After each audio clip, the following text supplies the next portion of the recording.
लड़कियों में भी लड़कों में भी चेहरे के ऊपर जो है ना एक छाइयाँ सी होती हैं, जैसे पाकिस्तान और इंडिया का नक्शा बना होता है ना, इस किस्म का सा सीन होता है। तो ये क्या वजह होती है, इसकी वजूहात क्या होती हैं और उसका ट्रीटमेंट क्या है?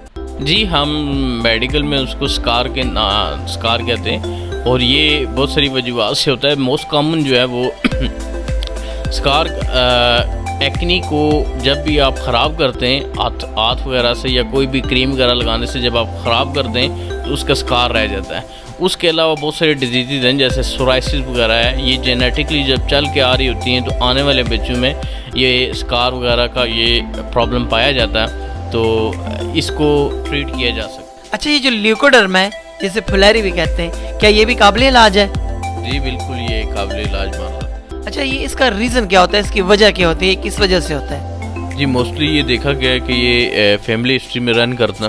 इसके अलावा जो लोग अमाइनो सप्रेसर ड्रग्स का बहुत ज़्यादा यूज़ करते हैं और पूरी ज़िंदगी वो यूज़ करते रहते हैं, तो उनकी फैमिली में बहुत ज़्यादा देखा गया है उनकी इम्यूनिटी वीक रहती है, जीन्स में प्रॉब्लम आ जाता है। जब जीन्स म्यूटेशन होती है नेक्स्ट जनरेशन में तो ये प्रॉब्लम आ जाता है और फिर ये फैमिली में रन करना स्टार्ट हो जाता है। अच्छा, एक चीज़ और भी देखी गई है कि अगर आप अंडा खा रहे हैं तो उसके बाद आपने जो है ना दूध नहीं पीना, या फिर आप अंडा खा रहे हैं तो दही नहीं खाना, क्योंकि जो है ना आपको फुलैरी हो जाएगी। या फिर कहीं फ़िश वगैरह खा रहे हो तो अमूमन कहा जाता है यार मछली खाइए, ऊपर से ना दही नहीं खाना। क्या इसका रियलिटी के साथ कोई ताल्लुक़ है?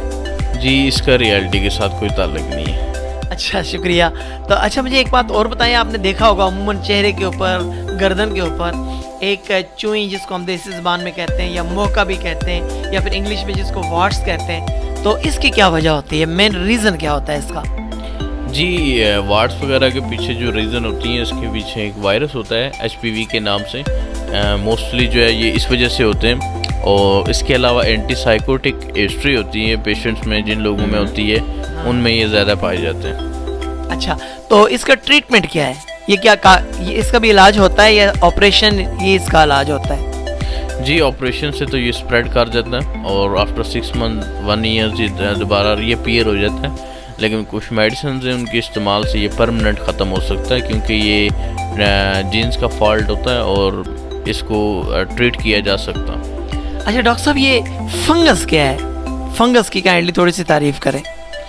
फंगस बेसिकली इन्फेक्शन है जो स्किन में किसी भी ऐसी जगह पे हो सकती है जहाँ पे कोई भी 2 ऑर्गन्स अटैच्ड हों। मोस्टली उन जगहों पे देखा है जैसे आर्म पिट वगैरह पे, लेग्स वगैरह पे, इन जगह पे फंगस ज़्यादा आ जाती है। जहाँ पे कोई भी फ्रिक्शन खा रहे हो कोई भी 2 ऑर्गन, तो मोस्टली ये जो समर में जो है ना गर्मी की वजह से फंगस आ जाता है। तो ये स्किन सोराइसिस भी अमूमन जो है ना हमारे पाकिस्तान में देखी गई है, तो इसका क्या इसकी वजह, इसकी रीज़न क्या होता है? जी, सोराइसिस सबसे ज़्यादा कॉमन है और तकरीबन इन डिजीज़ स्किन डिजीज़ में सबसे ज़्यादा सोराइसिस कॉमन है पाकिस्तान के अंदर। सोराइसिस एक ऑटो इम्यून डिजीज़ है और इसमें आपका मदाफ़ती निज़ाम जो है वो आप ही के मुखालिफ काम करना स्टार्ट कर देता है। इसके हवाले से इसकी रीज़न्स में जो है वो जेनेटिक रीज़न्स हैं इसकी। वो अगर आपको स्किन एक्जिमा वगैरह या आपकी फैमिली में कोई इस तरह की प्रॉब्लम थी पहले, तो फिर आपकी फैमिली में जीन्स वीक हो जाता है जिसकी वजह से सोराइसिस वगैरह देखने को आ जाता है। तो उसके अलावा अमाइनो सप्रेसर ड्रग का इस्तेमाल, जैसे कि मैंने आपको बताया है कि इम्यूनिटी जब सप्रेस हो जाती है तो फिर भी सोराइसिस का बहुत हद तक चांसेस बढ़ जाते हैं। और जब फैमिली में आप देखें, जब नेक्स्ट जनरेशन में आप देखेंगे, तो वो जब नेक्स्ट जनरेशन में कोई बच्चा या कोई बंदा जिसकी इम्यूनिटी सप्रेस हो किसी भी डिजीज़ की वजह से, तो ये सोराइसिस फिर वहाँ पे अपीयर हो जाता है। ज़बरदस्त। अच्छा डॉक्टर साहब, मुझे आप ये बताएं कि हमारे सुनने वालों को आप कोई खूबसूरत सा पैगाम देना चाहेंगे उनकी खूबसूरती के लिए स्किन के हवाले से, कि वो ऐसा क्या खाएं, ऐसा क्या करें कि वो बिल्कुल तरोताज़ा, फ्रेश और ख़ूबसूरत नज़र आएँ? जी ज़रूर, मैं इन्हें पैगाम देना चाहूँगा कि प्लेंटी ऑफ वाटर का इस्तेमाल करें। उसके अलावा विटामिन सी का यूज़ करें। विटामिन सी में जितनी प्रोडक्ट्स हैं, ऑरेंज, संतरा, वाटरमेलन, इसके अलावा दूध, दही, खाने में सैलेड का यूज़ करें। ये तमाम चीज़ें यूज़ करके ये, और उसके अलावा सबसे बड़ी चीज़ टेंशन, परेशानी, डिप्रेशन, खुश रहें। ये चीज़ स्किन को देखें आप, एंटी एजिंग से भी बचाती है आपको। तो ये सब चीज़ें एंटी एजिंग है, तो इसमें आपकी स्किन, आपका फेस शाइन करेगा। थैंक यू, बहुत शुक्रिया।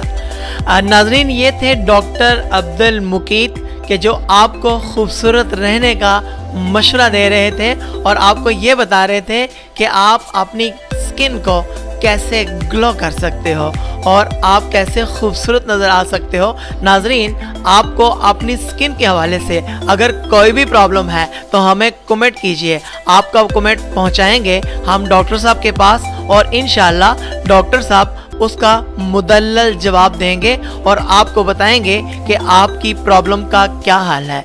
नाजरीन, अगर आपके जहन में किसी भी किस्म का कोई सवाल हो तो हमें कमेंट कीजिए, हम उसका जवाब देंगे। अनऑफिशियल FATV इस्लामाबाद से अपने मेज़बान डॉक्टर जवाद ज़हीर अब्बासी को दीजिए इजाज़त। अल्लाह हाफिज़।